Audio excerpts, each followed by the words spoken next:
Facebook est plutôt regardé par des forces occultes que par des personnes sincères qui n'ont plus les informations justement quand je lance des directs. Donc je suis Stéphane Espic. Depuis 2015, j'agis pour m'opposer aux dérives et aux nouveaux paradigmes qu'ils essaient de nous imposer. Et il est possible de faire différemment, notamment s'appuyant sur la population. Et donc je me suis présenté aux élections départementales et régionales en 2021.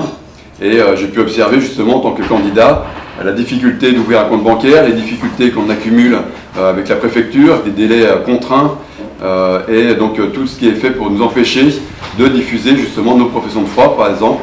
Donc en sachant que j'avais un tiers sur Annecy 3, un tiers des professions de foi qui n'ont pas été distribuées par la Poste, enfin par Adrexo plutôt je veux dire, et la Poste n'ayant plus le monopole à la distribution des professions de foi. Et donc Adrexo a balancé dans les champs ou dans les poubelles les professions de foi que nous avions éditées, et ça coûte toujours un certain prix. Donc là, il y a les élections européennes qui arrivent, et aujourd'hui, j'aurais voulu que ça se passe un peu différemment, et nous sommes plusieurs à vouloir une union des listes, et donc on espère, je dirais, c'est un peu l'appel dernière chance, donc que je lance aujourd'hui, dans de très bonnes conditions, et je remercie justement tous ceux qui sont venus et qui progressivement, en les côtoyant depuis des semaines, des mois, voire des années, agissent pour justement cette union et que les choses évoluent différemment et qu'on puisse s'opposer en résistance à l'oppression, en sachant que l'oppresseur, bien sûr, c'est le chef de l'État. Donc vous avez sur mon site espic.eu ce genre de petits fascicules. Donc là, c'est 68 raisons de destituer Macron pour toutes ses incapacités à exercer correctement son mandat. Et donc c'est l'article 68 de destitution du chef de l'État. Et donc c'est assez extraordinaire. Je vais m'appuyer sur un rapport de la Commission européenne. Vous savez pourtant que je décroche des drapeaux européens, mais il faut reconnaître que certaines choses sont intéressantes au niveau de la Commission européenne. C'est très rare, 5% de choses intéressantes, 95% de choses... Je ne vais pas être grossier, mais bon. Et donc vous avez le rapport annuel sur l'état de droit en France. Et vous avez la Commission européenne qui, dans son résumé, il suffit de relire le résumé, parle du statut des magistrats, du parquet, leur façon d'être nommés, je veux dire, et le régime disciplinaire imposé par le ministère de la Justice est une incohérence française, particulièrement française. Il faut savoir donc que le chef de l'État va nommer les procureurs qu'il souhaite. On a eu des très gros problèmes avec la nomination de Rémi Heitz, qui avait été rejeté plusieurs fois par le Conseil supérieur de la magistrature. Et vous avez le chef de l'État qui a absolument voulu que ce soit Rémi Heitz, procureur de la République, au moment où il y a les Gilets jaunes allaient se manifester à partir de 2018. J'ai déposé personnellement un recours en excès de pouvoir contre la nomination ensuite de Rémi Heitz en tant qu'avocat général à la Cour d'appel de Paris. Vous savez, donc, vous ne savez peut-être pas, mais étant déclarant de manifestation Gilets jaunes en 2019, de fin janvier à mi-mars 2019, j'ai déclaré successivement 5 manifestations qui ont pu défiler justement des parcours très intéressants. Et après, m'apercevant que je n'arrivais pas à faire de débriefing avec justement la commandante Tour, qui est juste de l'autre côté, là-bas, la préfecture de police de Paris. Donc, comme je déclarais successivement ces manifestations, je demandais à chaque fois au chef d'état-major, Éric Belleux, de pouvoir faire un débriefing de pourquoi la manifestation précédente avait dégénéré. Et il s'est toujours opposé à ceci. Donc, j'arrive à la conclusion que justement, les forces de l'ordre ne sont pas là pour faire respecter l'ordre, mais plutôt inciter au désordre. Donc ça s'est très mal passé avec le chef d'état-major. Enfin, on est resté extrêmement professionnel, je dirais, mais extrêmement ferme, et au point que justement le contrôleur général de la salle de commandement de la préfecture de Paris sorte de son trou. Et donc Alexis Marsan, avec chef d'état-major, j'ai pu, notamment l'acte 14 et l'acte 15 des Gilets jaunes, définir un parcours qui était très intéressant, qui a permis de passer devant notamment le MEDEF, qui était à cette époque-là un peu la source de tous nos ennuis, vu que le MEDEF avait réussi avec Hollande à obtenir le CICE, et on voyait que Gattaz avait pu acheter un château en Provence, etc., etc. Donc c'était un exemple justement de comment des syndicats, ou là c'est syndicats patronal, donc agissent contre l'intérêt général et permet un enrichissement personnel totalement abusif et indu.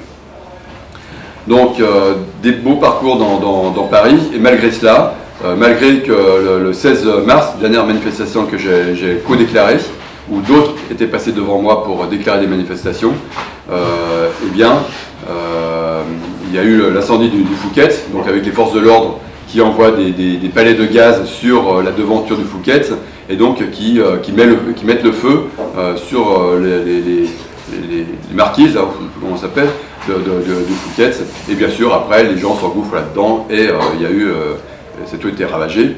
Et il y a justement un gilet jaune qui a écrit, avec un stylo Posca, il a écrit « C'est Sarko qui a tout pété ».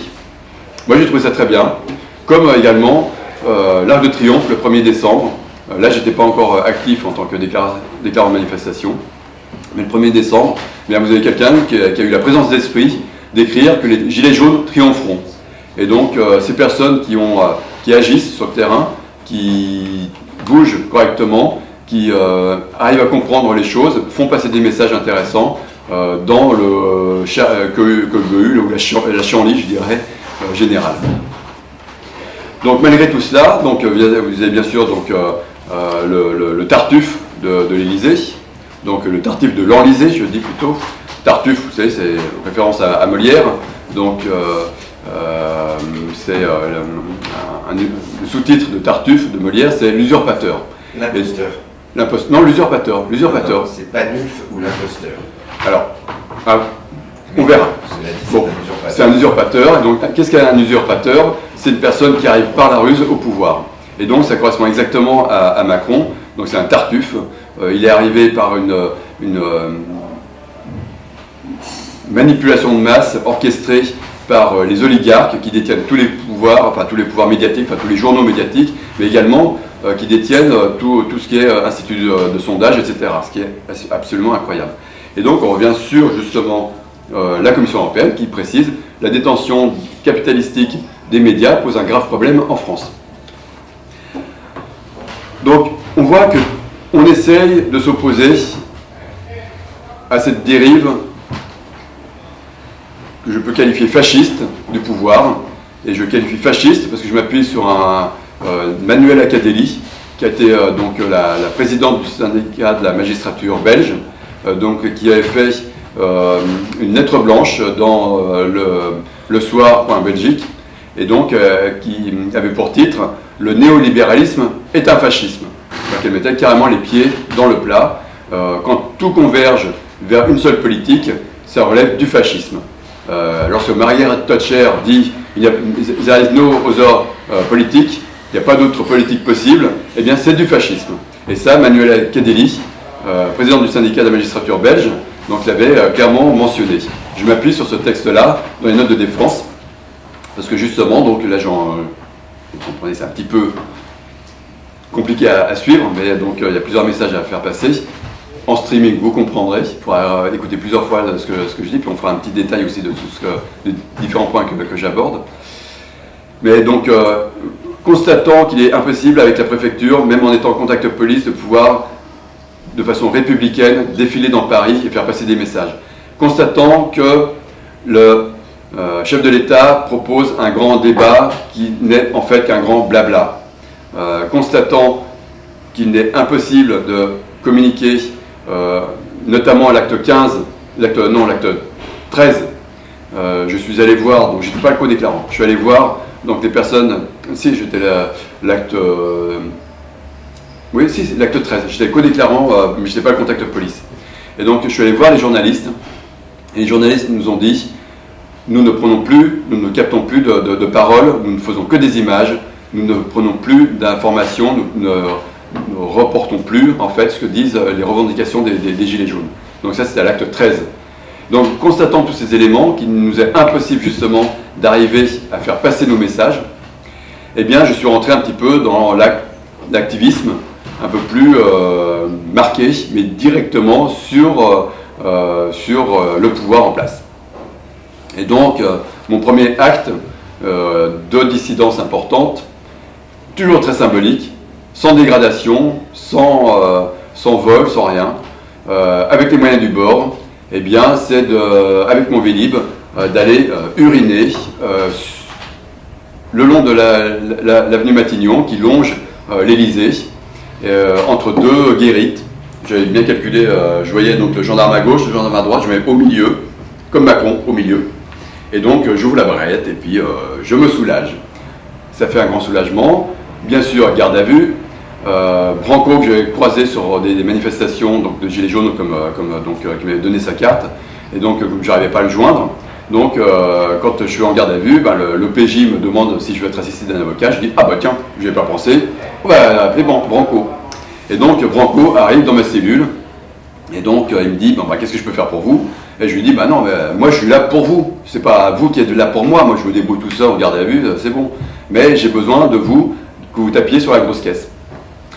Donc après, vous savez qu'il m'a défendu procès à Toulon, par exemple. J'avais barboté avec mon homard rouge, grosse baudruche de 2 mètres de long, avec une petite armada, on avait 5 homards, on pataugeait dans la baie de Brégançon, et donc il y avait Macron dans son fort, et ça a fort déplu ce que j'ai pu écrire sur la queue de mon homard. Je l'ai marqué en se marrant comme ça avec des gilets jaunes qui m'avaient retrouvé au plateau des Glières justement, et donc on avait marqué sur la queue du homard, pédophileteuse, vendeuse des meubles de l'Élysée, etc. Plein de choses qui concernaient le couple Macron. Et Brigitte, bien informée par ses services, donc m'a fait une procédure que j'ai gagnée au tribunal de Toulon, et donc par nullité. C'est-à-dire que l'Élysée ne voulait pas de procédure de ce style.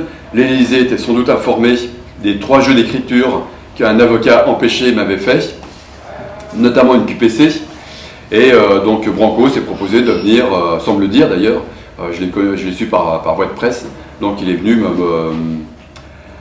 m'assister donc au tribunal de Toulon et activer une nullité du fait que Brigitte et Manu n'avaient pas donné de mandat écrit au chef de la sécurité de l'Élysée et à son avocat pour Brigitte, qui n'avait pas de mandat pour donc déposer plainte au nom du chef de l'État ou au nom de Brigitte Macron.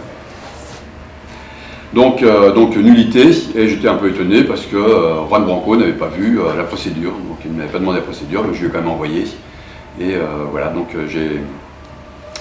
j'en tire certaines conclusions, sachant que l'avocat de Brigitte Macron est à 50 mètres, peut-être 100 mètres, du cabinet de Juan Branco. Juan Branco qui a fait de très bons bouquins, notamment Crépuscule, très intéressant, parce que de l'école alsacienne, il a vu comment se forment les élites, et donc l'ascenseur social n'existe pas, l'escalier est tout cassé, et donc il faut y aller avec les dents pour arriver à progresser dans notre société.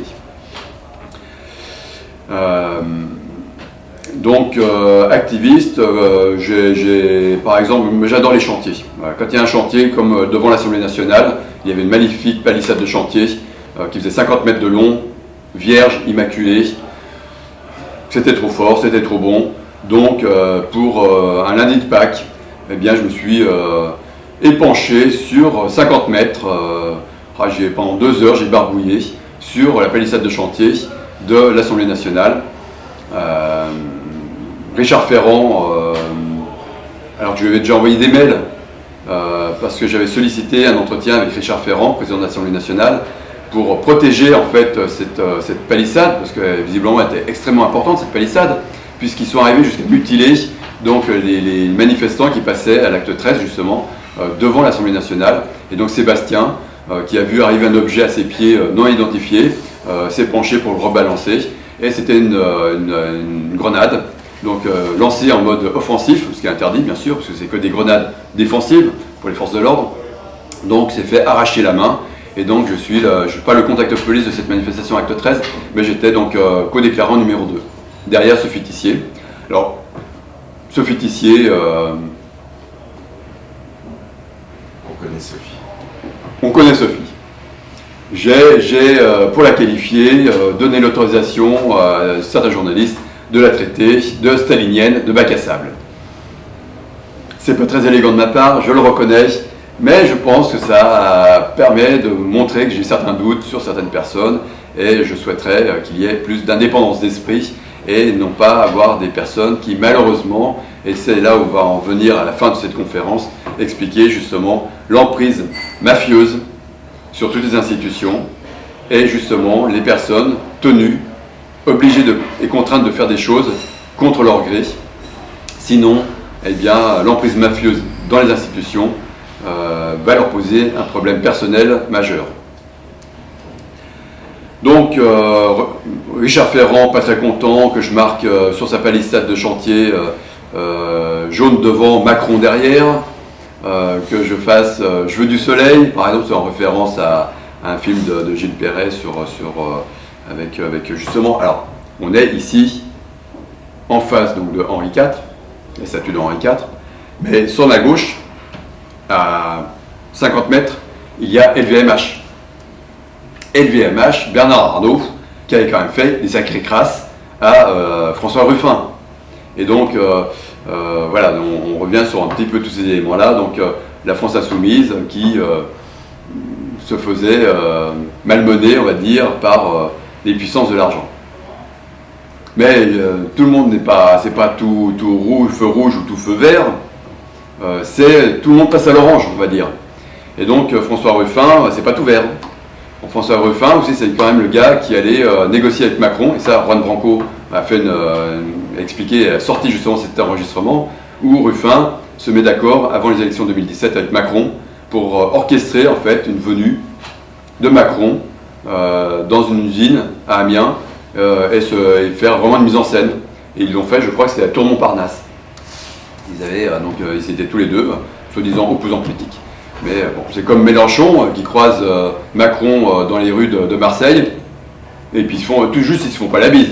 Bon, donc voilà, on passe tous au feu, ça dépend, feu rouge ou feu orange, mais c'est jamais vraiment feu vert. Donc il y a une part d'ombre, une part de vérité en chacun de nous, et c'est un petit peu, il faut savoir le gérer, il ne faut pas se compromettre. Je pense que Ruffin, c'est un peu compromis quand même.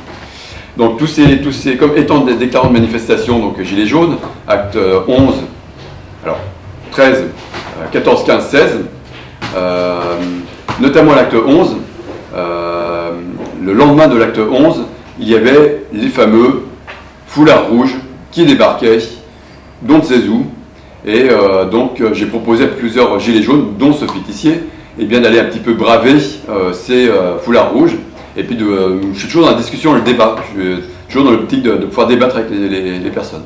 Donc, je me pointe avec mon Vélib et bien sûr un gilet jaune sur le dos, ce que je fais rarement. J'ai rarement quand même porté le gilet jaune, mais, parce que moi, je fais toutes les couleurs, je dirais.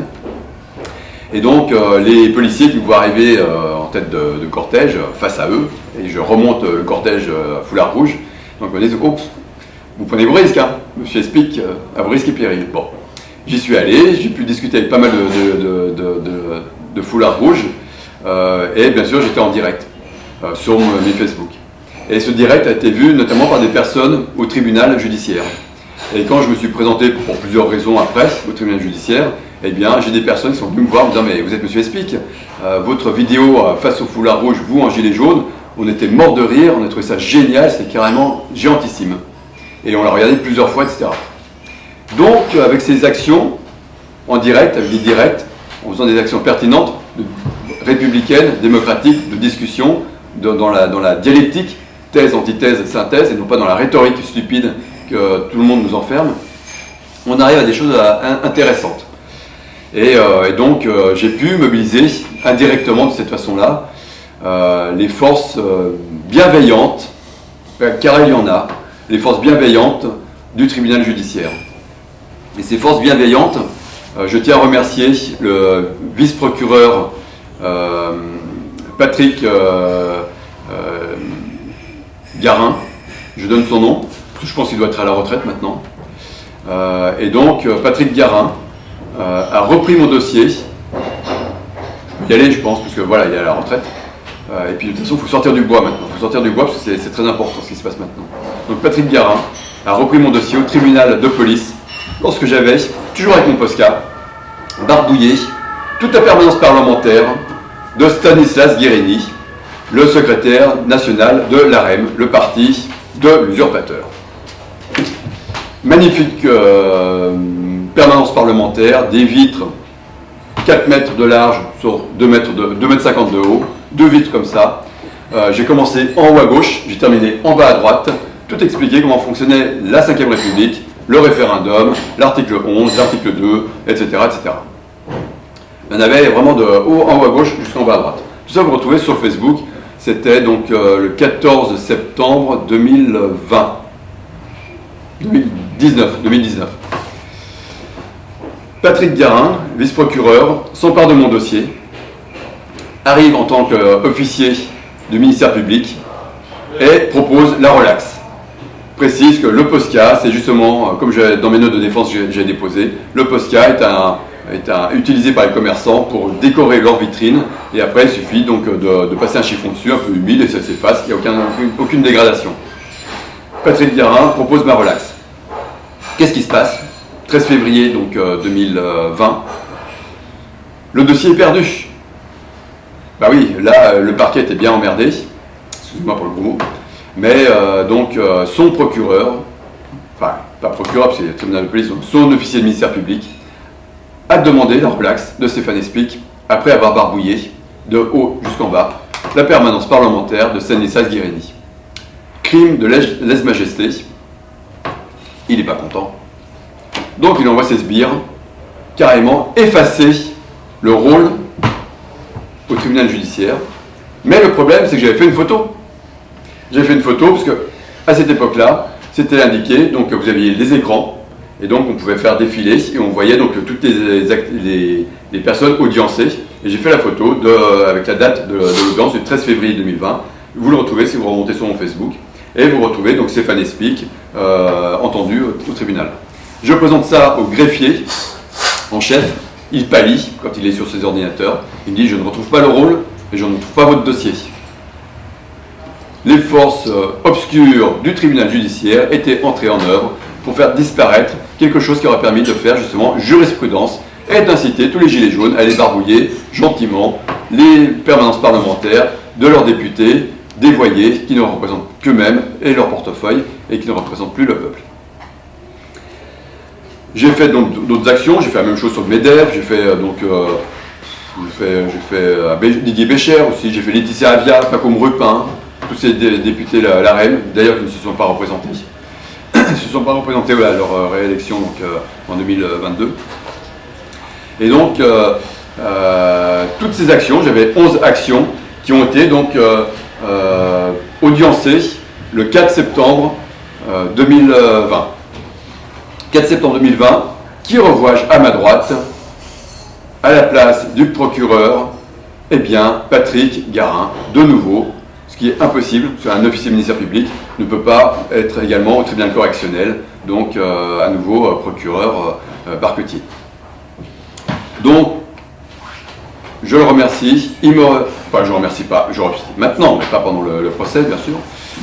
Wilfried Paris témoigne sur ces conseils que j'avais donc convoqués comme témoin, témoigne et arrive à faire pleurer le juge par rapport à c'est pas une plaidoirie parce qu'il était en tant que témoin, donc par rapport à son témoignage sur l'oppression institutionnelle sur les gilets jaunes et la population française en général. Le juge s'aperçoit, c'est un juge unique, il s'aperçoit qu'ils font de la merde s'ils nous condamnent alors que nous sommes dans notre droit de résistance à l'oppression. Je vous parlerai, enfin je vais l'énoncer maintenant, là ça sera fait, pendant que j'y pense. Donc, le petit livre rouge, c'est avec ça qu'on va réussir à se sauver. Donc, vous avez au début du petit livre rouge, Constitution de la République française, c'est le bloc de constitutionnalité que j'ai dans les mains. Déclaration des droits de l'homme, donc 1789, il ne faut pas se tromper de déclaration, c'est celle de 1789 qu'il faut prendre, qui est dans le bloc de constitutionnalité. Et vous prenez l'article 2. L'article 2, le but de toute association politique est la conservation des droits naturels et imprescriptibles de l'homme. Ces droits sont la liberté, la liberté, hop là, j'enlève les commandos, hop là, la liberté, on l'a dans le dos. Voilà, marqué là. Je pense que c'est marqué liberté. Alors là, vous avez un autre t-shirt devant moi. La liberté s'efface. De moins en moins de liberté. Donc, voilà, c'est un gros problème. Donc, je reprends. Ces droits sont la liberté, la propriété. Alors, la propriété, actuellement, ça ne va pas faire plaisir à ma mère. Mais heureusement j'ai de la famille qui me soutient, mais ma mère est impliquée dans un syndicat de défense des propriétaires bailleurs ruraux, c'est-à-dire des personnes qui ont quelques terrains. On a 4 petits hectares en Haute-Savoie, et donc on laisse un exploitant agricole donc faucher sur nos 4 hectares. C'est un héritage de mon grand-père qui était donc laitier, donc voilà. Une grosse laiterie, donc moi je ne m'en cache pas, je suis issu d'une petite bourgeoisie annécienne, toute petite, mais voilà, on a quelques biens.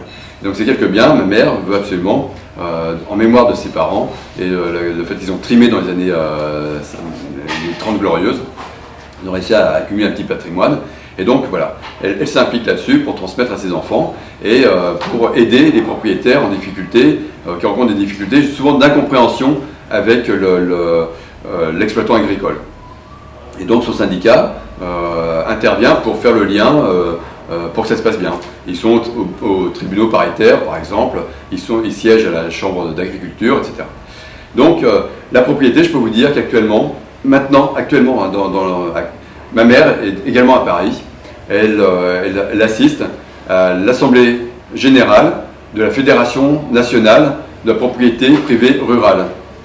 Et actuellement, je dirais, ils sont sur des petits soucis, exploitants, propriétaires, tribunaux ruraux, etc. Mais ce qui va nous arriver, et ce qu'on a pu déjà observer en Ukraine, c'est que les fonds de pension américains sont en train de mettre la main sur toutes les terres agricoles.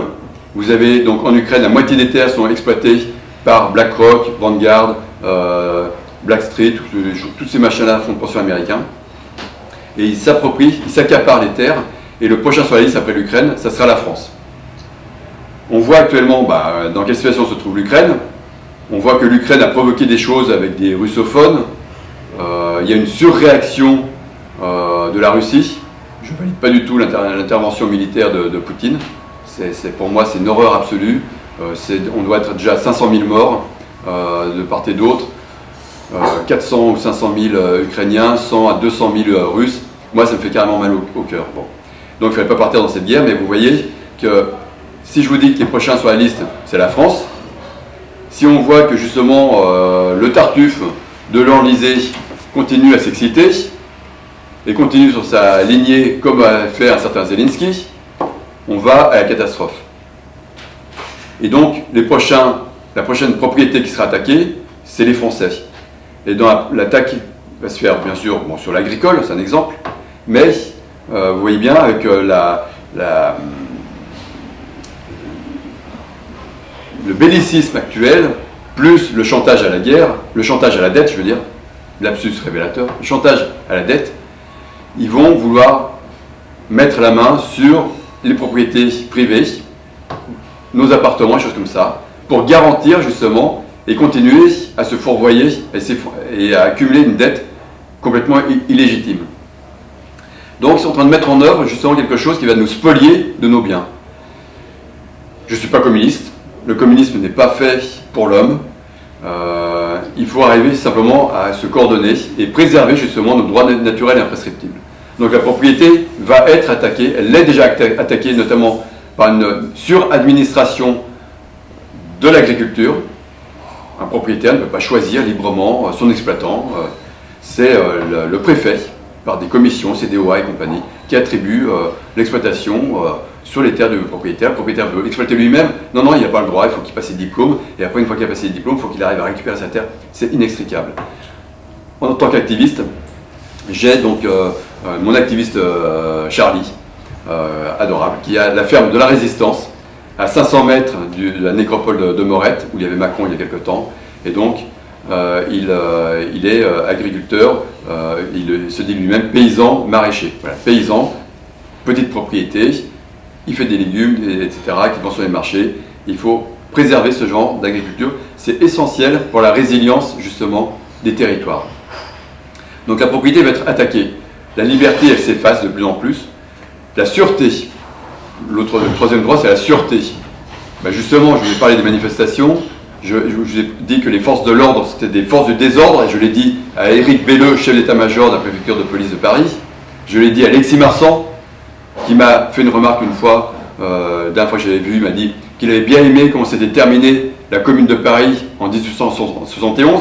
Ça, vous pouvez le retrouver sur Le Point, Zemmouri, qui m'avait interrogé, parce que j'avais fait un doigt d'honneur justement à ce machin, quand il est allé aux Invalides pour se recueillir devant le cercueil de 2 chasseurs alpins tués en Afrique.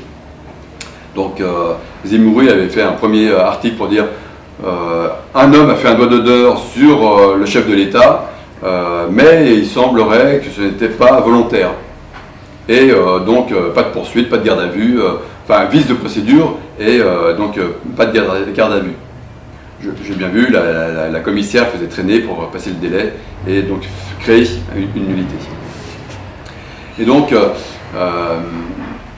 je fais ce doigt d'honneur, j'appelle Zemmouri pour dire non, il était bien sûr orienté sur le chef de l'État, je tournais le dos aux Invalides, donc c'est pas pour les chasseurs alpins, justement, parce que je suis chasseur alpin, je le faisais vraiment sur le chef de l'État. Et je lui dis, profitez-en pour dire, donc il a refait un article, pour dire je revendique mon doigt d'honneur sur le chef de l'État, etc. Donc il développe un petit peu. Et à la fin de l'article, vous retrouvez j'ai rencontré Alexis Marsan, il m'a précisé qu'il aimait bien la façon dont s'est terminée la Commune de Paris dans un bain de sang en 1871.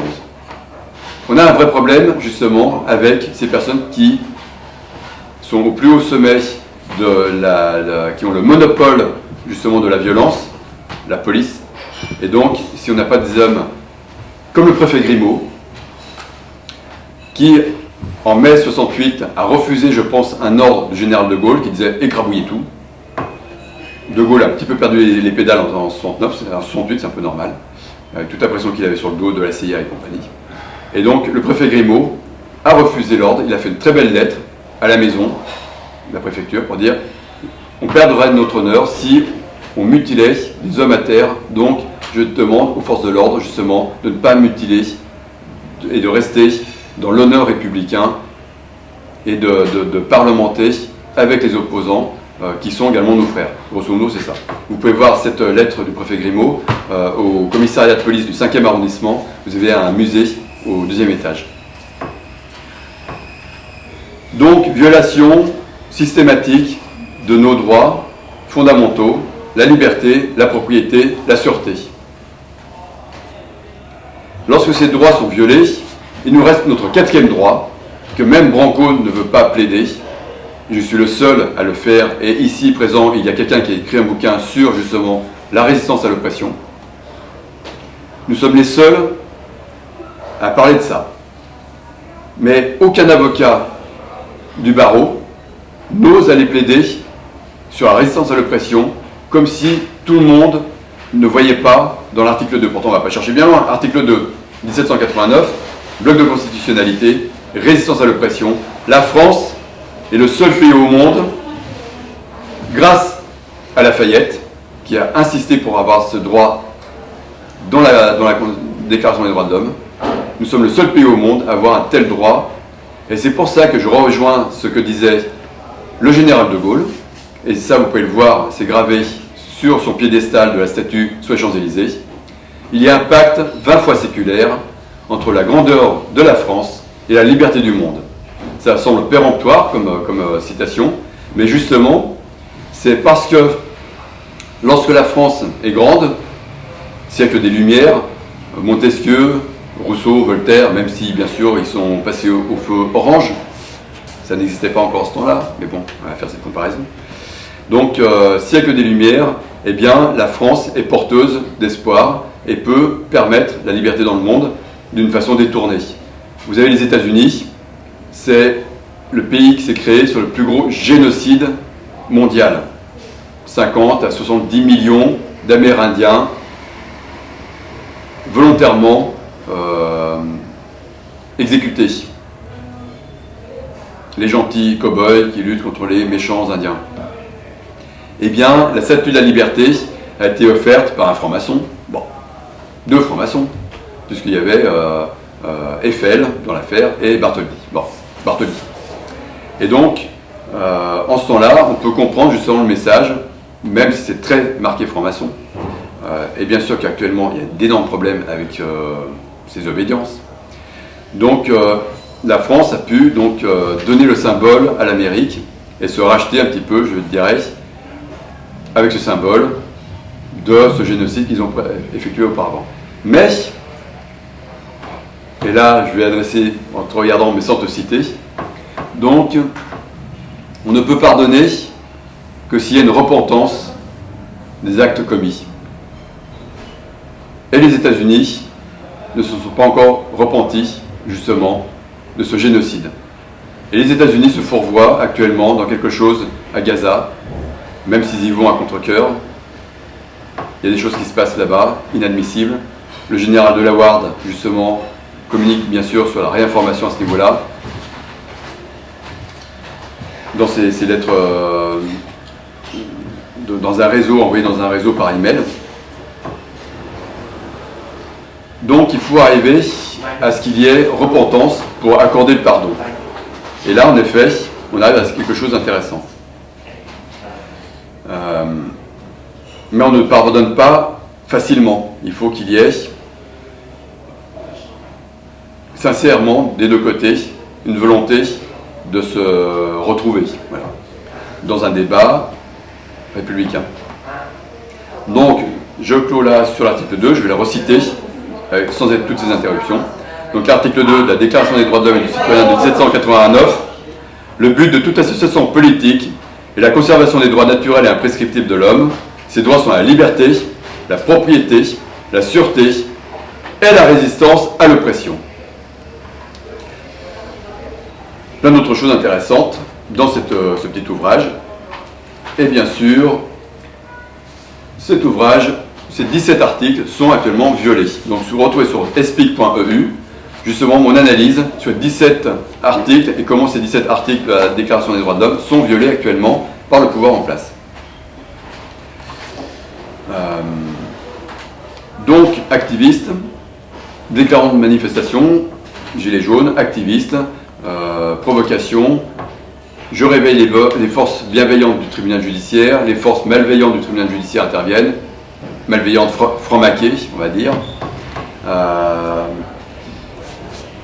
Je mets l'autorité judiciaire face à ses responsabilités, donc bien sûr je fais appel, cassation, Cour européenne des droits de l'homme, donc j'ai donc en tout 20 procédures au tribunal de police, 25 procédures en tribunal correctionnel,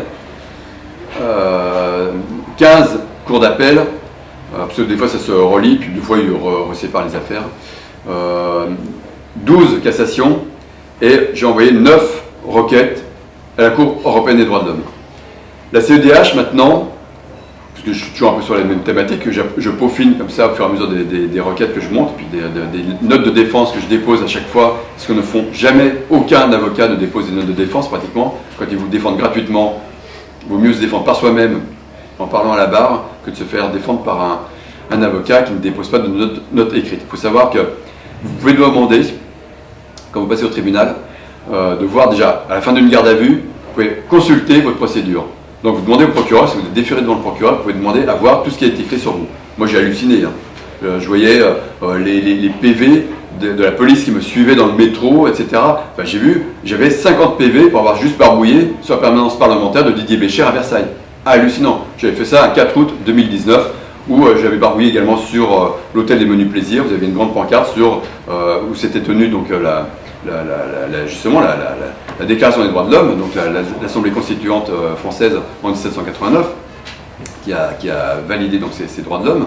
Et donc j'étais sur le panneau de l'hôtel des Menus Plaisirs à Versailles, et j'avais marqué sur le panneau Déclaration des droits de l'homme, enfin abolition des privilèges. Donc j'avais rajouté à refaire.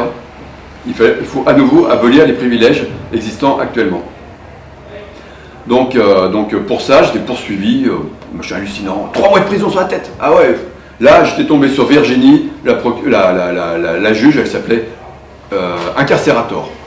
David Libeskind, mon avocat, il se pointe, il me dit, tu tombes mal, tu tombes sur Incarcerator. Bon, c'était pas mal. À la fin de l'audience, j'avais 3 flics qui m'attendaient. Je suis parti en garde à vue tout de suite parce que j'avais fait une déclaration, enfin une contestation un peu appuyée, une contestation de mes amendes. Et donc tout de suite en garde à vue, je me reprenais de la garde à vue alors que je sortais déjà du tribunal de Versailles. Donc 3 mois de prison sur la tête. Je demande les notes d'audience, d'audience. C'est-à-dire que je vais voir quand je reviens ensuite à Versailles, je fais un courrier appuyé au greffier et je demande d'avoir copie intégrale des notes de l'audience qu'il a pu rédiger lui-même, comme tout greffier doit le faire, etc. Et je m'aperçois que dedans, la plaidoirie de l'avocat, là c'est David Libeskind, c'est juste marqué dans les notes d'audience, l'avocat effectue sa plaidoirie. Pas plus. Et en plus c'était écrit à la main. Hein. Ah, j'ai halluciné, j'ai carrément halluciné. Donc tout justiciable peut demander justement ces notes d'audience au greffier pour voir ce qu'ils ont retenu justement de notre intervention à la barre. Pour nous, ils notent rien.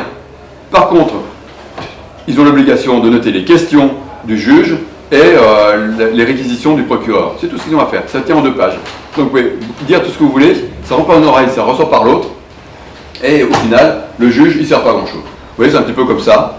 Donc vous avez un procureur, il n'a rien vu, il n'a rien entendu. Vous voyez, là, je mets le bandeau ici. Et hop là. Il a les oreilles bouchées, il n'a rien entendu. Et puis il ne dira rien. Voilà ce qu'on a actuellement dans la justice. François Melins, ah bah tiens, on en parlera tout à l'heure. Donc il faut correctement savoir se défendre à la barre. Il faut se préparer, et moi je vous ai donné beaucoup sur mon site internet espic.eu, beaucoup d'informations de comment préparer des notes de défense en s'appuyant sur des éléments extrêmement pertinents et pointus. Un petit coup. Manger des pommes. Hein, faut faire attention à ce qu'il y a sur la pomme. Il faut les laver un petit peu avant, parce que des fois la sorcière, elle passe par là, elle est Blanche-Neige, elle vire. Et puis intéressant, c'est l'eau. L'eau, c'est la vie, mais je ne vais pas vous la faire à la Vandame. Bien. Donc, il faut savoir se défendre. Sur mon site internet espic.eu, vous avez beaucoup d'informations. Dans les défenses, vous verrez également donc, les notes de défense qu'il faut avoir pour aller au tribunal. Vous avez également sur les gardes à vue abusives, comment vous défendre sur les gardes à vue abusives. Donc un petit fascicule, et ça je vous recommande de l'éditer, d'imprimer, de garder sur vous, et vous le rentrez dans la procédure, justement si vous êtes placé en garde à vue abusive, et vous passez devant un procureur, ça il faut que vous l'ayez avec vous pour vous défendre. Et je cherchais, donc bien sûr, dans les gardes à vue abusives, on mentionne justement la Commission européenne avec tout ce qu'ils ont retenu sur les droits l'état de droit en France bafoué. Vous avez Wilfried Paris qui, depuis les nominations de Dupond-Moretti, s'indigne de cette nomination incroyable de l'avocat de la pègre. Vous reprenez même Dupond-Moretti dans une interview qu'il a accordée donc, avant d'être ministre à une journaliste qui lui pose la question: est-ce qu'un jour vous serez ministre de la Justice? Et puis il a haussé les épaules en disant quelle idée saugrenue. Il suffit d'aller voir dans Le Monde, par exemple, ce qui est publié dans Le Monde. Vous retrouvez par exemple Faites taire le baveux, un article comme quoi tout avocat pénaliste se retrouve sous l'emprise de son client. C'est-à-dire que le fait d'avoir défendu ce client donc, du crime organisé, de la pègre, de la mafia, de tout ce que vous voulez, qu'il a été l'avocat de très haute pointure, Karim Achoui, etc. Dupond-Moretti, c'était son avocat. Donc le fait d'être l'avocat, eh bien le client, vu qu'il a été déjà défendu par l'avocat pour des actions qu'il a commises qui sont extrêmement répréhensibles, ils ont commis des crimes, eh bien ils savent très bien, l'avocat, que s'ils ne défendent pas bien ou si ils ne font pas ce que l'avocat lui demande de faire, il peut avoir des très gros ennuis. Et donc, malheureusement, un avocat pénaliste se retrouve sous emprise, et en plus, s'il copine en plus avec ses clients, il peut être amené à commettre lui-même des actes répréhensibles, cet avocat. Donc, bien sûr, c'était une aberration qu'il devienne ministre de la Justice. Et je pense qu'il a été poussé par une certaine personne à le devenir. Cette personne qui l'a poussé, très très proche du chef de l'État, très très proche, très proche, donc l'a poussé à ce qu'il devienne ministre de la Justice, contre son gré, ou à l'insu de son plein gré, je ne sais pas, s'il nous fait une papinade ou une virincade. Donc, en nommant l'avocat de la pègre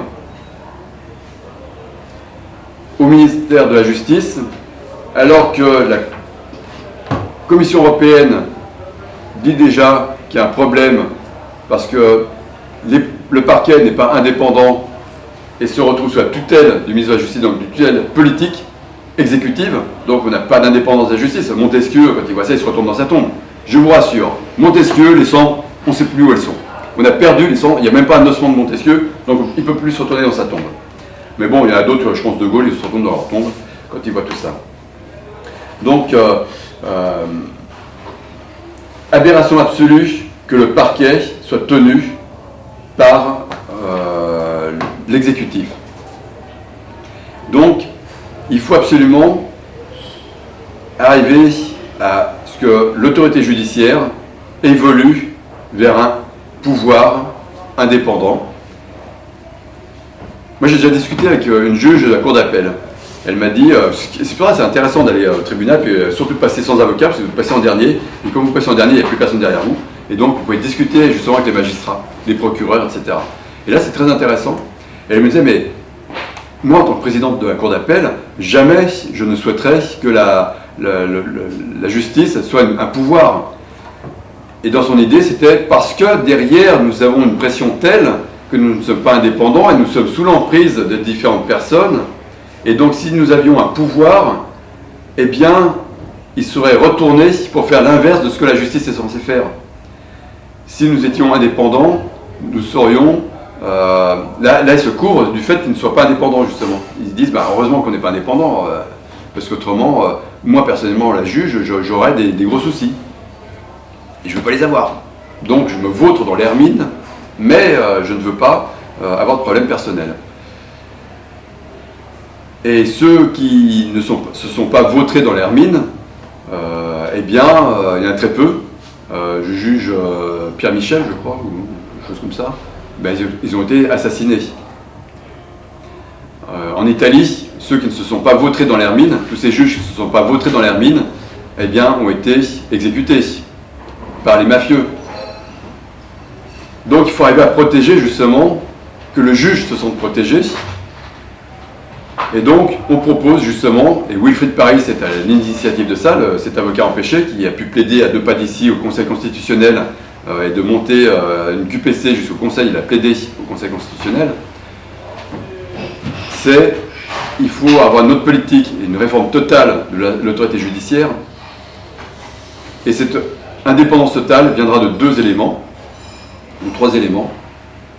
L'élection, ou la promotion en tout cas, la promotion des juges par élection universelle, c'est-à-dire que chaque personne de son département va élire, en fonction de ses états de service, un magistrat ou un avocat qui s'est fait connaître pour ses états de service, et donc le désigner comme procureur de la République.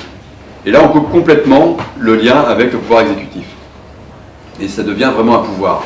Mais pour pas que les juges aient peur, il faut que la justice soit protégée, que les forces de l'ordre, justement, soient là pour protéger la justice, les juges, qui se sentent protégés. Vous regardez sur un article du Monde, ils vont sortir, une juge du côté de Nantes, je crois, a demandé une protection judiciaire pour pouvoir mettre en examen d'autres personnes dans l'enquête qu'elle menait. La hiérarchie lui a refusé la protection policière. Donc je comprends la juge qu'elle n'ose pas instruire correctement son affaire. Donc il faut protéger absolument les juges, qu'ils aient une protection rapprochée importante. Et puis donc il faut que la justice puisse lever l'impôt.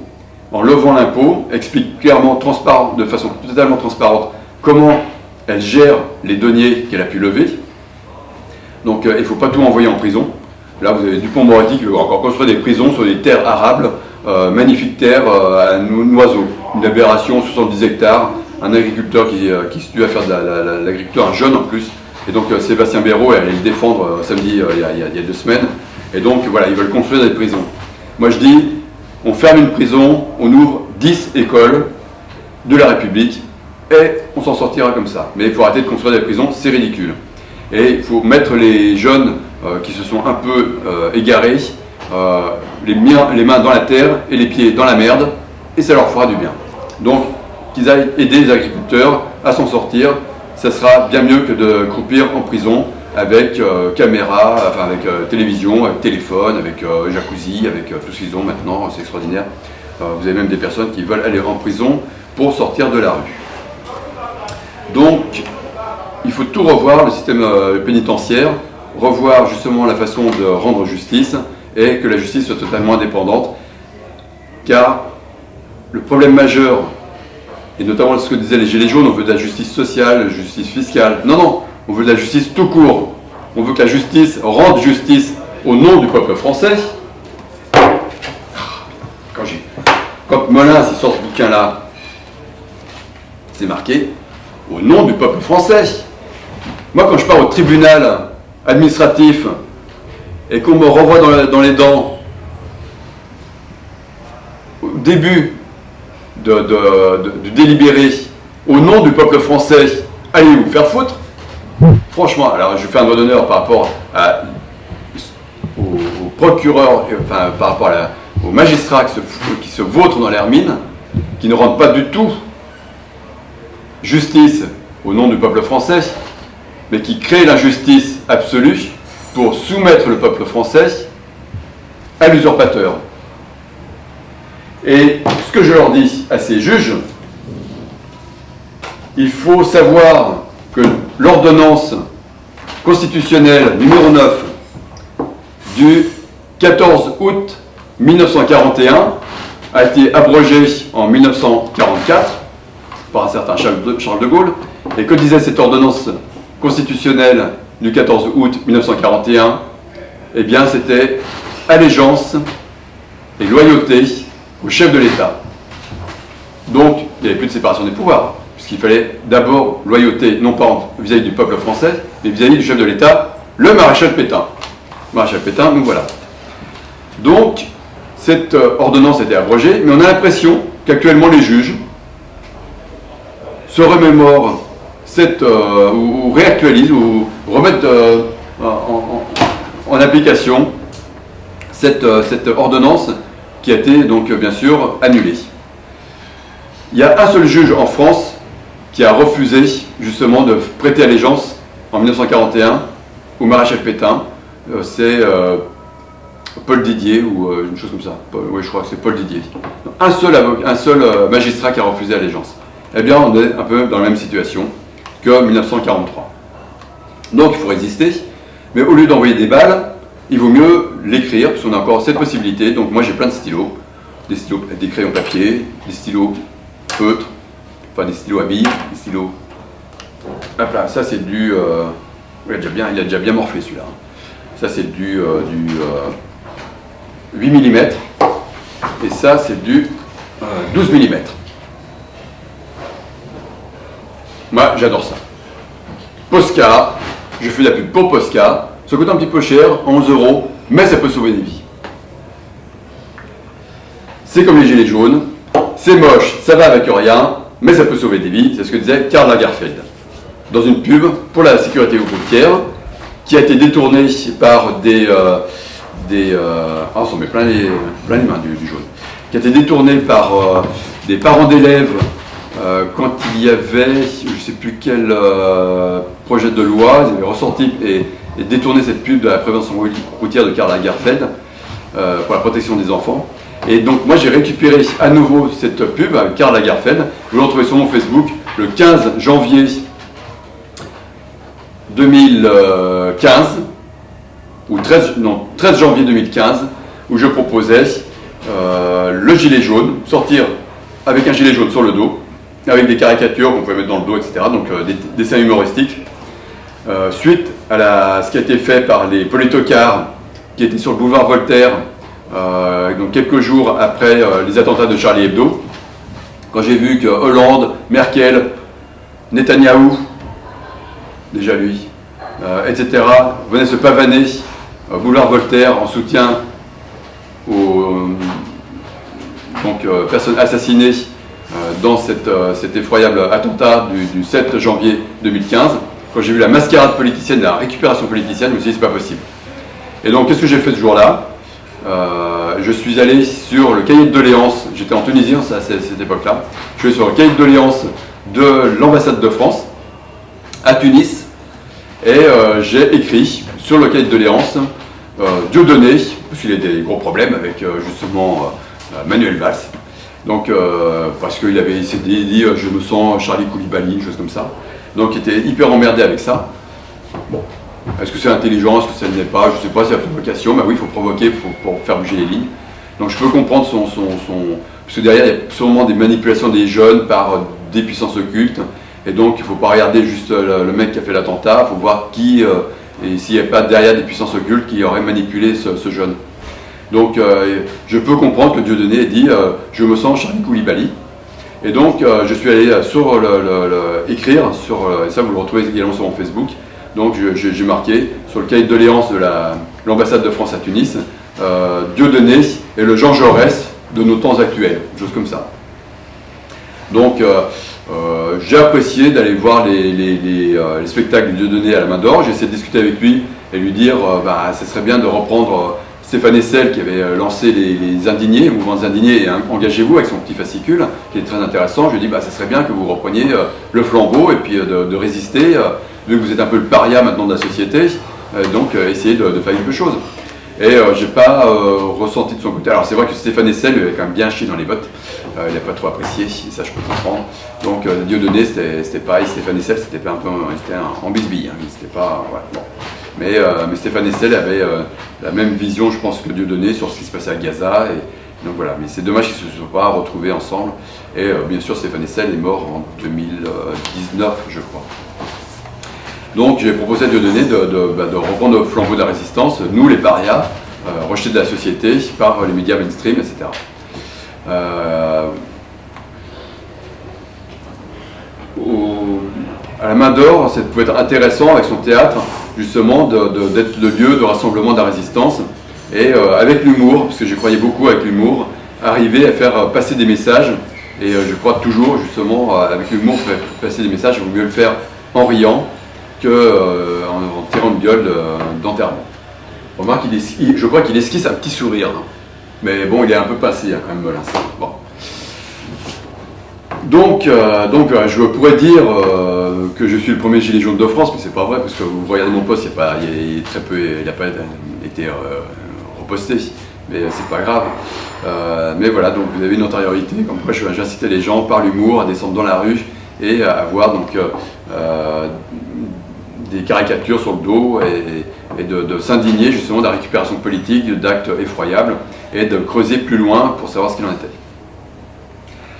En parlant de creuser plus loin, j'ai été partie civile dans le procès Benalla. Quand Benalla, donc, avec son coffre-fort et toutes ces triples passeports diplomatiques et compagnie, donc je me suis porté partie civile. Je suis intervenu donc, à son procès juste avant les réquisitions du procureur. Et j'ai écrit qu'il serait intéressant que Madame la juge enquête sur les relations de Karim Achoui et de M. Benalla. Et donc j'ai précisé que c'est de notoriété publique, c'est un bouquin qui est écrit là-dessus. Karim Achoui, donc à Cornac, un petit peu Benalla depuis nombreuses années, vu que Il a essayé de le mettre dans les pattes de Arnaud Montebourg. Arnaud Montebourg qui peut être président de la République un jour. Il a mis dans les pattes, ça n'a pas marché. Ensuite, il a mis dans les pattes de Martine Aubry, potentiellement donc présidente de la République un jour, ça n'a pas marché. Et il arrive à placer donc Karim Achoui, Cornac, Benalla, met dans les pattes de Macron, et ça a fonctionné. Et donc Benalla fait des choses avec Macron. Mais on ne sait pas trop quoi, puisque c'est dans le coffre-fort qu'a disparu de Benalla. Et donc Benalla, quand je suis arrivé dans son procès, il m'a redressé le micro, comme ça, pour que je parle bien dans le micro. Donc il était à ma gauche, hein, à 1 mètre de moi. Et donc voilà, je précise ça devant la juge. Je suis également, donc en partie civile, intervenu dans le procès de Damien Tarel, le gifleur de Macron atteint l'Ermitage, ce que j'appelle la tarte atteint. La tarte du chef de l'État atteint l'Ermitage.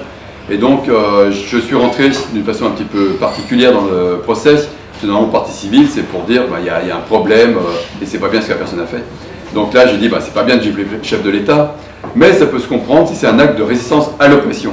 Et ça permettait donc de montrer, soit je réclame 1 euro à Damien Tarel d'avoir giflé le chef de l'État, parce que en tant que gilet jaune, il ne faut pas gifler le chef de l'État, ça fait une mauvaise donc impression sur la population qu'un gilet jaune gifle le chef de l'État, donc c'est pas bien. Mais d'un autre côté, si il applique justement le droit de résistance à l'oppression, eh bien on peut comprendre, et donc je lui demande plus rien à Damien, et je comprends qu'il soit rentré dans son droit de résistance à l'oppression, qu'il ait giflé Macron, c'est un acte de résistance à l'oppression. Voilà, l'argumentaire qui me permet d'entrer dans des procès. Et également, je l'ai fait pour le saccage, entre guillemets, de l'Arc de Triomphe. Donc là, on avait un procès collectif. Bien sûr, ils ont attrapé, je veux dire, les lapins de 6 semaines qui sortaient de l'Arc de Triomphe vers 16h30 le 1er décembre 2018. Mais tous ceux qui étaient habillés en noir, tout ce qui était en North Face, les blousons noirs, avec les caméras de surveillance, filmées par les caméras de surveillance de la RATP, etc., eux n'ont pas été inquiétés. Ceux qui ont défoncé réellement la porte de l'Arc de Triomphe à 14h, pas de souci pour eux. Les avocats ont dit la RATP nous a fourni les preuves et ne nous donne pas la possibilité de les produire en justice. On sait, on a les visages de ces mecs, ils étaient une petite dizaine habillés en noir, donc North Face, qui ont défoncé la porte, mais eux, on ne les voit pas dans le procès, c'est bizarre. Et les gens habillés en noir, on sait très bien qui ils sont. Donc tout ça c'est amalgamé Black Bloc, c'est pas des Black Blocs. Black Bloc c'est 10% de ceux qui sont habillés en noir, 10% des Black Blocs se mettent en force d'interposition quand les forces de l'ordre foutent le désordre et protègent plutôt les gilets jaunes. Et donc vous avez ensuite les jeunes bourgeois qui viennent se faire de l'adrénaline dans ces manifestations, 50% des personnes habillées en noir, et eux ils lâchent tout au mauvais endroit, au mauvais moment, ils comprennent rien, donc on ne peut pas faire grand chose, mais ils suivent des apparaîteurs d'État, également habillés en noir, comme disait Coluche, donc apparaîteurs d'État, donc des personnes envoyées par l'État pour justement manipuler les masses noires vers le mauvais objectif, pour laisser tranquille l'objectif que les Black Blocs réels pouvaient éventuellement viser de façon cohérente. Et le pourcentage restant, bien sûr, c'est une fois que tout le monde s'est gazé, tout le monde s'est tapé sur la gueule à la fin de la manif, vous avez les voleurs qui débarquent, et ça j'ai pu le voir, donc, parce que je travaillais donc encore le samedi après-midi en 2018, donc je venais sur les manifs, l'après-manif justement, et donc j'ai trouvé aberrant le 1er décembre, je me suis baladé dans Paris, à feu, pas un seul flic, parce qu'ils sont depuis 5h du matin, ils sont debout depuis 5h du matin, eux à 17h ils en avaient râlé les bottes, au bout de 12 heures sur le terrain ils en avaient marre, ils gazent tout le monde, ils veulent rentrer voir Bobonne chez eux, les flics. Donc forcément, ce que je disais à Belleux, pourquoi vous les envoyez à 5h du matin sur le terrain, alors que vous savez très bien que c'est à 14h, 15h que ça va chauffer. Et donc Belleux me dit, chef d'état-major de la police, me dit, vous n'allez pas, monsieur Vespic, vous n'allez pas m'apprendre mon boulot. Je lui dis, bah si, malheureusement, je suis obligé de vous dire ce qu'est votre boulot républicain. Donc, c'est pas vrai que ça chauffait, mais toujours très professionnel et courtois, républicain dans les réponses, mais lui, sachant qu'il se fourvoyait dans les ordres illégaux. Donc, il faut arriver à ne pas rentrer dans l'amalgame, et donc aberration donc, de me pointer avec mes Vélib autour de l'Arc de Triomphe à 18h30, 19h. Pas un flic, des parpaings partout, plus personne dans les rues, sauf les casseurs. Alors là, open bar, allez-y, servez-vous, allez-y les casseurs. De toute façon, si les forces de sécurité vous ont vu ailleurs, ils vous laissent passer. Vous avez même la présidente du syndicat de la police donc, qui a dit on n'a pas compris les ordres illégaux, on savait qu'ils arrivaient ces casseurs, eh bien on a eu l'ordre de les laisser passer. Je ne sais plus comment elle s'appelle, la jeune, elle a un nom maghrébin. Et donc elle disait voilà, on a eu des ordres, laissez passer les casseurs. On comprend bien comment le pouvoir manipule justement ces manifestations, et ensuite les médias vont regarder uniquement les feux de poubelle et puis les casseurs qui ont cassé, que la police a laissé passer. Donc il faut utiliser le droit et leur renvoyer le droit, eux qui tordent le droit, eux les tordus du droit. Donc bien sûr toutes les institutions, et je mentionnerai encore le Charles de Gaulle, qui disait une constitution, les institutions, ce n'est qu'une enveloppe, tout dépend ce qu'on y met dedans. Si on a créé des confessionnaux, c'est pour écarter le diable, mais si le diable est dans le confessionnal, alors ça change tout. Et malheureusement, je pourrais dire que le diable a infiltré les institutions. Et donc, j'y vais en frontal, comme vous avez pu le constater.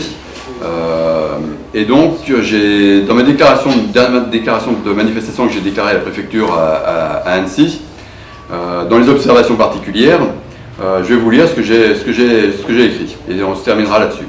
Donc, le point numéro 10, sur les observations particulières de la déclaration que j'ai faite à la préfecture, à Annecy. Merci aux agents de l'État de ne pas se fourvoyer comme en 1943 et ne pas prêter serment au chef de l'État, cet usurpateur qui est accédé au pouvoir par la ruse, par orchestration médiatique, tenu par oligarques et servi par une opposition de connivence. Il est ainsi demandé aux agents de l'État de laisser tout au moins agir la résistance à l'oppression, voire de rentrer en résistance et amplifier le mouvement de résistance à l'oppression, tel que mentionné en article 2 de la Déclaration des droits de l'homme et du citoyen du 26 août 1789, et défini en 1936 en droit constitutionnel par René Capitan. Donc il a défini ce qu'était l'oppression en 1936. Il faut savoir que René Capitan, c'était le dernier garde des Sceaux de Charles de Gaulle en 1969.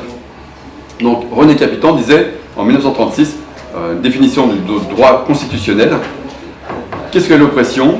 L'oppression, c'est la violation répétée et systématique par les pouvoirs publics, par un usurpateur, des principes constitutionnels et spécialement de ceux qui protègent les droits publics individuels. Et de cette définition, les avocats empêchés qui me pilotent, je dirais, dans mes actions, avocats qui ne peuvent plus plaider parce que donc, la mafia leur est tombée sur le dos, et la franc-maçonnerie aussi, enfin, tout ce qui pue. Et donc il a refait une définition, non pas de l'oppression, mais cette fois de ce qu'est une association mafieuse. Donc nous complétons cette définition par ce qu'est une association mafieuse, telle que définie par l'association politique de fait que je constitue moi avec les différentes personnes qui me soutiennent dans l'ombre. Constitue une association mafieuse au sens criminel des personnes qui, ayant commis une ou plusieurs infractions primaires pour enrichir ou accroître le pouvoir des membres de leur groupe, commettent une ou plusieurs infractions secondaires pour faire taire victimes et témoins de ces premières infractions ou bien des secondes infractions incidemment. Toute personne dépositaire de l'autorité publique qui utilise les pouvoirs de sa fonction dans le but d'entraver ou retarder les poursuites contre une association mafieuse doit être considérée comme complice de cette association mafieuse. Donc, l'appel que je lance aujourd'hui, c'est de chasser le diable pour éviter une catastrophe nationale et aussi environnementale, globale, planétaire. C'est incroyable d'en arriver à ce niveau-là. Et donc je recite à nouveau le chef de l'État jusqu'en 1969, qui a été le dernier, De Gaulle, ça a été le dernier vraiment patriote, enfin vraiment celui qui était clairvoyant, qui comprenait ce qui se passait, Et dans son gouvernement, il y avait déjà des personnes infiltrées, dont Pompidou, qui était là pour l'emmerder. Donc les institutions, une constitution, c'est une enveloppe. La question est de savoir ce qu'il y a dedans. Alors, si malgré l'enveloppe, les partis à la solde des multinationales, ça je le rajoute moi-même, à la solde des multinationales, si les partis se réemparent des institutions, de la République, de l'État, alors évidemment, rien ne vaut plus. On a fait des confessionnaux, c'est pour tâcher de repousser le diable, mais si le diable est dans le confessionnal, alors cela change tout. Ça, c'était De Gaulle le 17 décembre 1965. Toute personne dépositaire de l'autorité publique qui utilise les pouvoirs de sa fonction dans le but d'entraver ou retarder les poursuites contre une association mafieuse doit être considérée comme complice de cette association mafieuse. Donc, l'appel que je lance aujourd'hui, c'est de chasser le diable pour éviter une catastrophe nationale et aussi environnementale, globale, planétaire. C'est incroyable d'en arriver à ce niveau-là. Et donc, je recite à nouveau le chef de l'État jusqu'en 1969, qui a été le dernier, De Gaulle, ça a été le dernier vraiment patriote, enfin vraiment celui qui était clairvoyant, qui comprenait ce qui se passait. Et dans son gouvernement, il y avait déjà des personnes infiltrées, dont Pompidou, qui était là pour l'emmerder. Donc les institutions, une constitution, c'est une enveloppe. La question est de savoir ce qu'il y a dedans. Alors, si malgré l'enveloppe, les partis à la solde des multinationales, ça je le rajoute moi-même, à la solde des multinationales, si les partis se réemparent des institutions, de la République, de l'État, alors évidemment, rien ne vaut plus. On a fait des confessionnaux, c'est pour tâcher de repousser le diable, mais si le diable est dans le confessionnal, alors cela change tout. Ça, c'était De Gaulle le 17 décembre 1965. Donc, dans cette lignée, sur les dires du procureur Molins, dans son bouquin, qui va dédicacer à Bondy, mercredi, demain soir,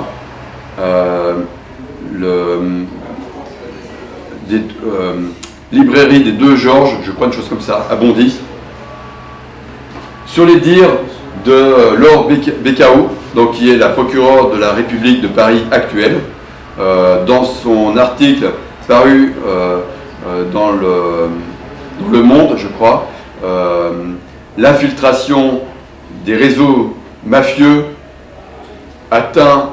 l'infiltration des réseaux mafieux dans nos sociétés atteint un niveau inimaginable, au point que même les scénaristes n'auraient pas pu imaginer à ce point-là. Donc vous reprenez une chose à peu près comme ça.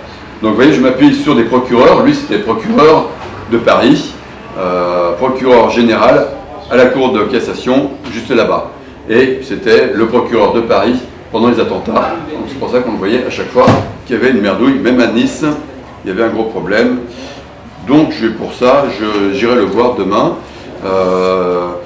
S'il veut bien me recevoir, parce que, pour information, j'ai déposé un courrier à un certain Dominique de Villepin hier et aujourd'hui. La police française, n'ayez pas peur Madame Bordel, c'est la police française, m'a signifié que si je repassais dans le 16e arrondissement, je serais interpellé et interdit de paraître dans le 16e arrondissement. C'est quand même pas mal, pour pouvoir simplement remettre un pli à quelqu'un d'important. Je suis en train de contacter également d'autres personnes ex-Parti Socialiste, des parias du Parti Socialiste, qui a été traité de la folle du Poitou, ça peut donner un petit indice. Également d'autres personnes gilets jaunes, qui ont beaucoup agi pendant la période des gilets jaunes, des personnes qui ont été blouses blanches, des personnes, vous voyez, là j'ai terminé avec le t-shirt, c'est les sapeurs-pompiers d'Annecy. Collectif donc des sapeurs-pompiers 74, qui ont tous les exclus, tous les suspendus. Et donc avant qu'ils aillent se suspendre au bout d'une corde, justement ils étaient déjà suspendus par leur hiérarchie à cause du pass vaccinal. Donc j'étais le déclarant sur Paris justement des manifestations après Philippot. Donc parce que c'est dommage que Philippot ait récupéré, alors qu'il ait assimilé l'extrême droite. Donc c'est dommage qu'il ait récupéré les manifestations anti-pass vaccinal. Et donc les suspendus, on pense bien sûr à eux. Je suis également, je pourrais dire, botte verte, bon là j'ai du vert, mais voilà c'est une pochette verte, et bien je suis botte verte pour les agriculteurs qui se suicident, et je pense à eux, donc et à leur famille, les 200 agriculteurs officiels qui se suicident par an, en France depuis 20 ans. C'est pas que je mets des croix, donc par exemple au cimetière de Morette, avant que Macron, la veille que Macron vienne, eh bien j'ai mis 200 croix, enfin avec le petit collectif d'Annecy, devant la nécropole de Morette en manifestation déclarée. J'ai précisé justement quand j'ai déclaré cette manifestation, c'était le début avril, donc j'ai envoyé le programme que vous retrouvez également sur mon site Facebook. Vous avez donc le programme de la stratégie à venir. Donc vous avez, donc j'ai déclaré en manif les 200 donc, croix pour soutenir les agriculteurs, 200 suicidés officiels, mais en sachant que c'est 1000 suicides par an depuis 20 ans, car les familles, avec le médecin légiste, décident de ne pas déclarer le décès de la personne comme un suicide pour pouvoir bénéficier des assurances qui viennent donc payer les dettes de l'exploitant qui se serait suicidé. Ils ne peuvent pas le faire si c'est déclaré comme un suicide. Vous avez également là donc, la fin du programme, et donc je vais en terminer là. Donc il faut oser donc, aller à la confrontation républicaine et tout à fait légale, donc avec des manifestations déclarées en préfecture, provoquer les officiels qui singent la démocratie, mais ce ne sont plus des démocrates, ce sont des fascistes au pouvoir, parce que tout converge vers une seule politique néolibérale. Et donc il faut les provoquer. Il faut monter en pression sur eux. Vous avez tout le programme donc, sur mon profil Facebook. J'ai fait le 6 avril cette déclaration à Morette. Le 7 avril, il y avait Macron qui venait. Le 6-7 avril, cette même période, il y avait la résistance qui s'organisait. Résistance un petit peu de canapé, je vais dire. En Haute-Loire, chez Sébastien Béraud. Je voulais y aller, mais je n'ai pas pu y aller parce que je m'occupais de Macron. Le 30 avril, j'ai fait donc déclaré une manifestation devant la mutuelle sociale agricole, toujours sur l'histoire des 200 croix et des suicidés. On a pu discuter justement avec le directeur adjoint de la MSA et leur faire comprendre, leur faire passer des messages. Le 1er mai, donc, j'ai réussi à planter tant bien que mal des croix donc, devant la préfecture d'Annecy. Il y avait un joli tas de sable, donc j'ai pu les planter facilement dessus, mais ce n'était pas en manifestation déclarée. Le 8 mai, donc j'étais donc sur Saint-Honoré, sur Rivoli, au pied de la statue de Jeanne d'Arc, parce que c'était donc non, c'était pas le 8 mai, c'est plus récent. Le 8 mai, j'étais où? Je ne sais plus. Enfin, je faisais quelque chose pour enquiquiner, j'en fais tellement, je ne sais plus. Le 9 mai, je voulais descendre les drapeaux de l'Union Européenne et les floquer d'un grand visage du diable, comme j'ai pu le faire à Annecy. C'est pour ça que j'étais en audition également au commissariat, parce qu'ils savent très bien que c'est moi qui fais ça. Et donc le 9 mai, j'ai pas eu le temps, mais parce que je devais prendre le TGV pour venir sur Paris. Et donc le 9 mai, ce que je proposais c'est la fête de l'Union Européenne, ou fête de l'Europe, on ne sait plus trop, parce qu'ils amalgament Union Européenne, Europe, Conseil de l'Europe, on ne sait plus trop ce que c'est. Mais donc voilà, c'est la fête de l'Europe. Et donc c'était de floquer, je couds carrément. Je viens avec ma bobine de fil et puis une grande aiguille, et puis j'ai découpé dans un drap blanc le visage du diable ou une tête de mort, et je couds ça sur le drapeau européen, et puis je le remonte, je le réhisse, et puis vous l'avez donc devant la préfecture, devant le palais de justice d'Annecy, et ben, il flotte au vent, et puis il n'y a aucune dégradation, parce qu'après il tombe de lui-même, et le drapeau continue à flotter après. Donc aucune dégradation. Le 12 mai, voilà, c'était le 12 mai, donc j'étais devant la statue de Jeanne d'Arc, et je trouve inadmissible que les officiels n'aient pas mis des barnums justement pour protéger ou bien engager une discussion, c'est la fête nationale du patriotisme, la fête Jeanne d'Arc, fête nationale du patriotisme, et donc les officiels font envoyer une gerbe devant Jeanne d'Arc, mais ils ne sont même pas capables d'organiser une discussion avec la population, et puis ça pourrait être justement une vraie fête nationale, comme son nom l'indique. Eh bien non, ils laissent des groupuscules, et donc j'ai pu discuter avec ces groupuscules d'extrême droite, Action française, et puis les nationalistes. Mais c'est des gens fort sympathiques, mais ils se fourvoient dans des actions très douteuses, et c'est dommage. Mais je reviens sur le Conseil national de la résistance, ça va de l'extrême droite à l'extrême gauche. Donc il faut tout faire. Et j'ai un peu de mal avec la France insoumise, qui ne me laisse pas approcher parce que peut-être c'est ma tarte qui leur fait un petit peu peur. Tarte de chasseur alpin, pourtant c'est quand même républicain, c'est militaire, voilà. Donc je sors les armes. C'est la première fois que je vous montre ça. Je ne vais pas le montrer trop longtemps.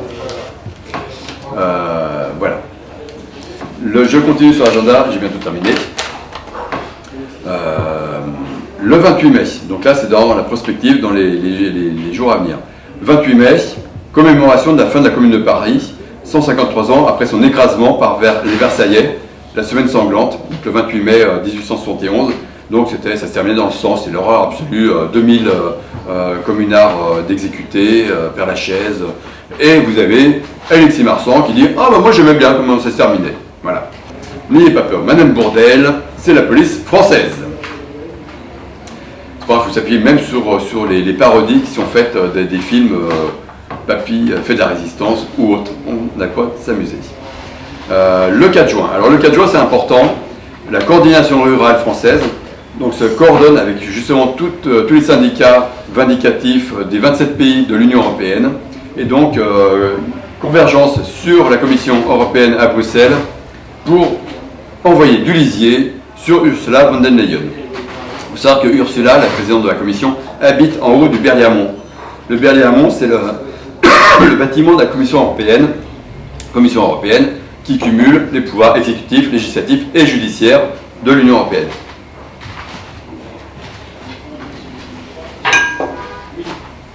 Et donc, convergence à Bruxelles, et ceux qui ne vont pas pouvoir converger, eh bien, les agriculteurs vont pouvoir fermer les frontières intracommunautaires nationales, ouvrir les péages et vente directe au péage, donc des produits de la ferme.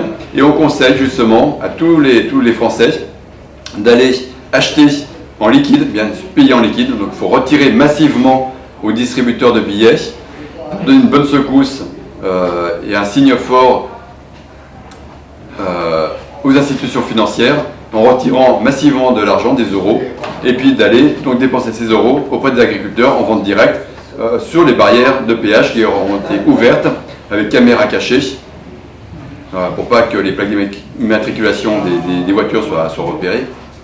Et donc ça c'est pour le 4 juin, donc action sur Bruxelles mais également dans tous les pays d'Europe, de l'Union européenne. Le 9 juin, donc, ce sont les bureaux de vote donc, pour les élections européennes. Et donc c'est pour ça que cette conférence de presse a lieu actuellement.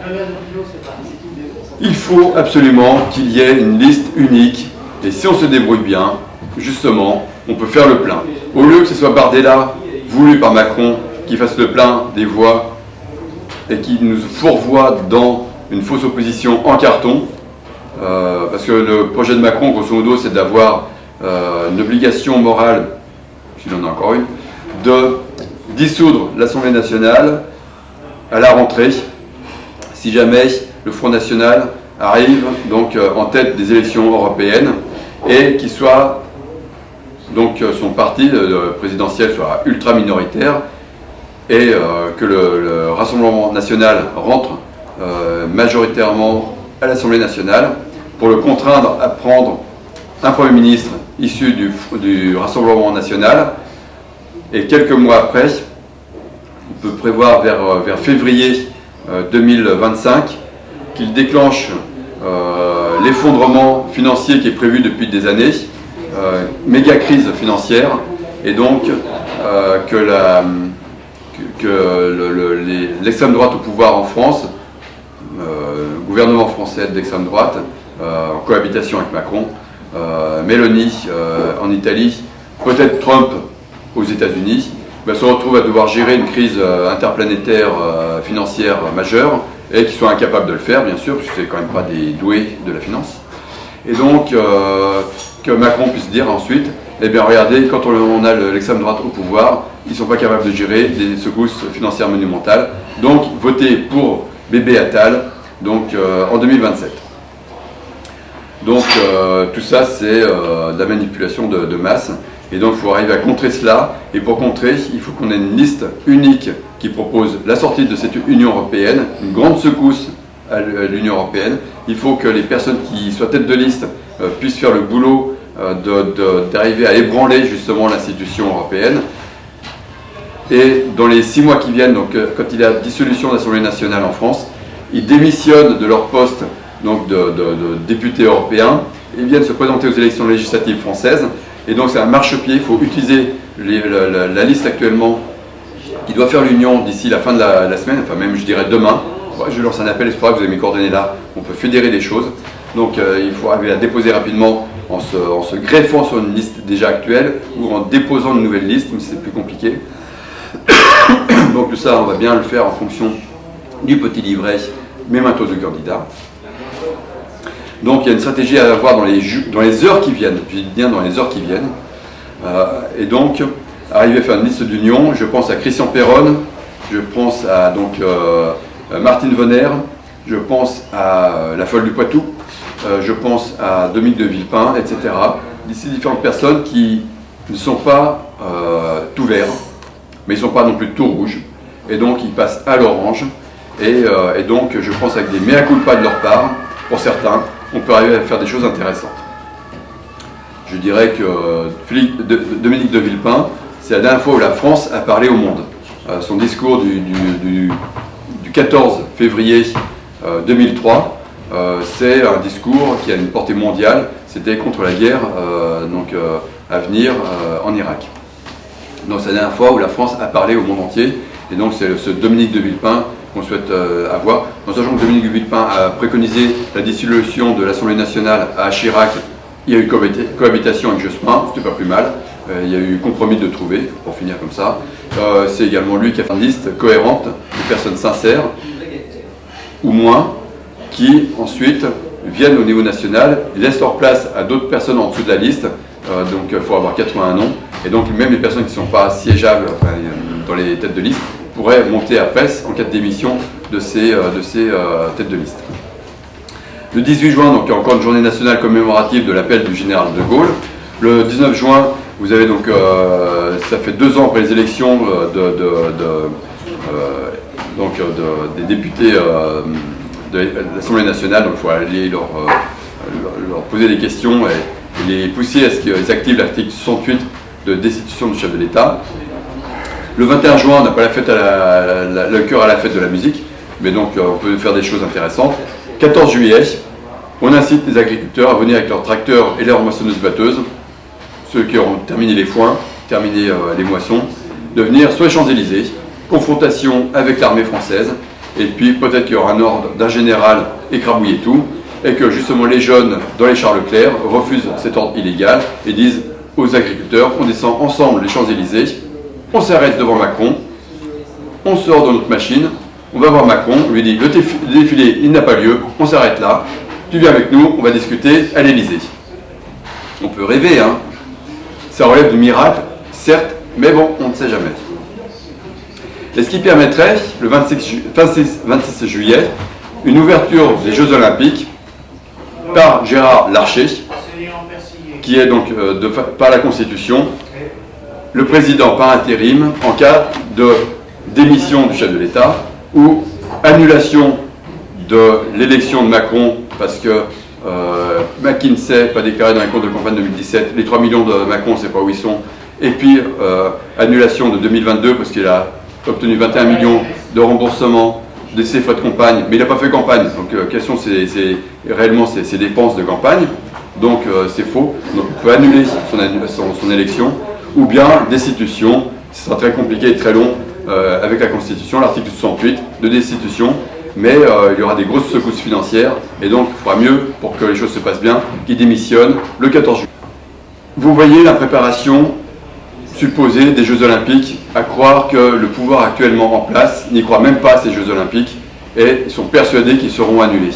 Eh bien le défi que nous pouvons lancer aujourd'hui, c'est ces Jeux Olympiques auront bien lieu, ils se feront avec des Français qui auront le sourire, car Macron n'aura pas ouvert les Jeux Olympiques, et c'est Larcher qui l'aura fait, le gros Larcher. Mais ça voudra dire que la transition se fait, et donc il faut trouver la bonne coordination pour faire appel aux forces vives du pays, de la résistance, pour arriver à inverser le paradigme qu'il nous propose. Et on a eu un bel exemple avec l'Eurovision, quand même très particulier. Donc, le coq, c'est l'emblème français, c'est l'oiseau qui chante sur son tas de fumier. Je passe souvent devant la grille du coq à l'Élysée, vous voyez sur mon Facebook. Et donc, ma devise, vous la connaissez, nous et nos droits, droits de l'homme et du citoyen, donc nous et nos droits, droit à notre doigt, ça c'est pour les institutions dont le diable a infiltré ces institutions, doigts sont levés, V de la victoire, en riant, bah il vaut mieux rire, par l'humour, c'est plus sympa, ou en chantant, il y en a d'autres qui chantent pour la victoire. Donc, je termine par là. Revendiquons le droit de résistance à l'oppression, article 2 de la Déclaration des droits de l'homme et du citoyen. Réclamons la reconnaissance de nos délits politiques, article 397.6 du Code de procédure pénale qui interdit notre représentation devant un procureur de la République en cas de déferment. Réclamons la promotion des hauts magistrats, surtout des procureurs de la République, par élection, non plus nommés par Macron. Réclamons le RIC, le référendum d'initiative citoyenne, RIC-CARL, constitutionnel, abrogatoire, révocatoire, législatif. Réclamons le respect de l'esprit de la Constitution de 1958 qu'il faudra faire évoluer, et vous avez un exemple sur mon site explique.eu de ce que je propose comme évolution de la Constitution. Et bien sûr, le respect des droits de l'homme et des citoyens de 1789. Achetez le petit bouquin de la Constitution, du bloc de constitutionnalité. C'est avec ça et des stylos que nous arriverons, plus des téléphones. Il faut des téléphones. Avec tout ça, on arrivera à botter le cul à Macron, de façon républicaine, par un coup d'éclat démocratique. Je vous remercie. Est-ce qu'il y a des questions? Je pense que tout le monde est épuisé et a envie d'aller manger. Midi 47, je suis désolé, j'étais long. J'espère que j'étais bon. Quand c'est trop long, mais ça fait plaisir et je pense que les messages sont passés.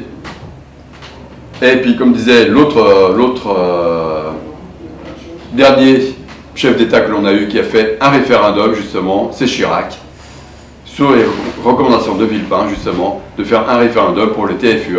Eh bien, les Français ont dit non. Eh bien, mangez des pommes, buvez de l'eau, c'est que de l'eau, et lisez la Constitution que je vous ai proposée, parce que vous retrouvez quelque chose qui concerne l'eau. Voilà. Je vous remercie.